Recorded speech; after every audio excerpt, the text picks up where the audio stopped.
was home alone one day with my dog and two of my friends' dogs. Out of nowhere, they all start barking and looking up towards our loft. As they're quieting down, I hear someone in a mocking, calm tone say, "Bark." They start going crazy again and I decide it's time for a long evening walk.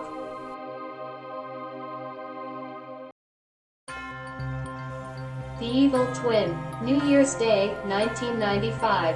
I was in the middle of third-year university, and a bunch of friends had come down to visit me and my roommate for the festivities. We were all pretty hungover from drinking the night before, and went out for the usual, nice day out, a bit chilly, I don't feel so good, post-greasy breakfast hungover stroll around the neighborhood. Two of these friends were twin brothers. One of them, we hung out with all the time. The other we'd just met for the first time. He was pretty normal the night before, joining in the fun, but on this day, we were all hanging around a local basketball court shooting hoops with an old basketball we'd found in the grass, and this twin brother kept following me around all over the place with the creepiest grin I'd ever seen in my life. Staring right into the nether regions of my soul, the whole time. I'd back away and join the group again, and he'd keep following me around. When we were walking back to the apartment, it was just me and him walking down the sidewalk behind the group, and he moved over in front of me, stared at me with that creepy look again, and fell down to his knees as if to worship me or something. I didn't know what to do. "Hey buddy, you all right? We're heading back now, right?" And so on.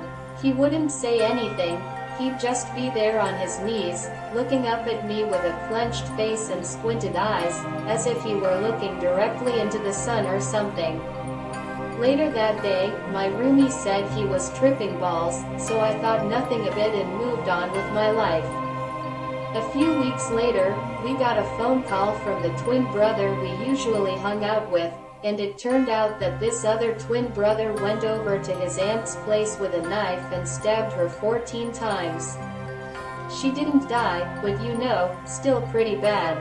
He had even called the police before going, because he knew he was going to do it, but he couldn't stop himself from doing it, because you know, the voices, and so on. The ensuing court case was widely covered in the media as this was a relatively smaller community where this sort of thing doesn't happen on a regular basis. I was reading one of the articles and one of the testimonies was that this twin brother was severely schizophrenic and was hearing voices in his head.